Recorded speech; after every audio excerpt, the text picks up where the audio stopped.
គឺជាមនុស្សដែលបងស្រឡាញ់ហើយស្រឡាញ់បំផុតនៅក្នុងមួយជីវិតបងសងខឹមអូនជួយថែដងហាមស្នេហ៍បងប្រាប់ឲ្យហើយថ្ងៃក្រោយហាមអូនដូរចិត្តព្រោះជីវិតបងបញ្ញាទុំនឹងស្រីបើគ្មានអូនជីវិតក៏គ្មានន័យច្បាំងរីងរៃព្រោះរងចាំថ្ងៃស្លាប់មិនចង់លីពីងថាបែក៏មិនចង់ឃ្លាតចេញពីស្រីមិនឲ្យខ្វល់អ្នកដទៃខ្វល់តែបងម្នាក់បានហើយទោះអ្នកណាមិនឲ្យអូនគិតឡើយព្រោះមិនចង់ឲ្យអូនភ្លេចរូបបងដឹងត្រឹមថាមនុស្សម្នាក់នេះមិនអាចគ្មានអូនបានទេដឹងត្រឹមចង់ឲ្យអូនក្បែរហើយថែបងថ្ងៃសូនស្ដាប់បេះដូងកំពុង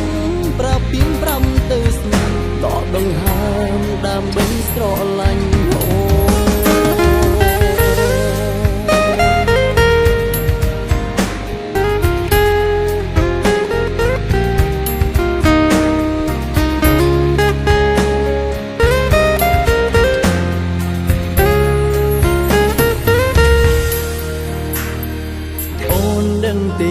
ថាអូនគឺជាអ្វី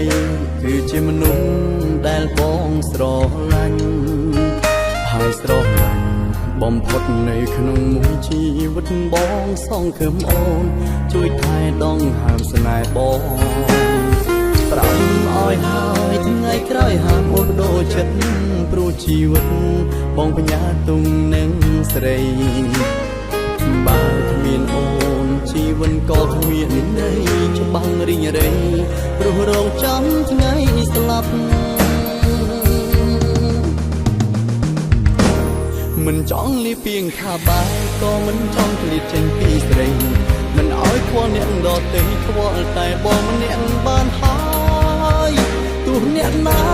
មិនឲ្យអូនគិតឡើយព្រោះមិនចង់ឲ្យអូនភ្លេចរូបបងដឹងត្រឹមថាមនុស្សម្នាក់នេះមិនអាចគ្មានអូនបានទេដឹងត្រឹមចង់ឲ្យអូនក្បែរហើយថែបងថ្ងៃសូនស្ដាប់បេះដូងកំពុងប្រាប់ពី5ទៅស្មានដកដង្ហើមដើម្បីស្រឡាញ់អូ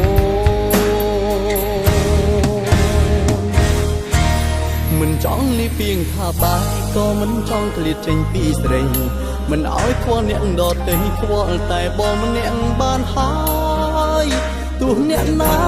មិនឲ្យអូនគិតឡើយព្រោះមិនចង់ឲ្យអូនភ្លេចរូបបងដឹងត្រឹមថាមនុស្សម្នាក់នេះមិនអាចគ្មានអូនបានទេដឹងត្រឹមចង់ឲ្យអូនក្បែរហើយថែបងថ្ងៃសូនស្ដាប់បេះដូងកំពុងប្រាប់ពី5ទៅស្មានដកដង្ហើមដើម្បីស្រឡាញ់អូស្ដាប់បេះដូងកំពុងប្រាប់ពី5ទៅស្មានដកដង្ហើ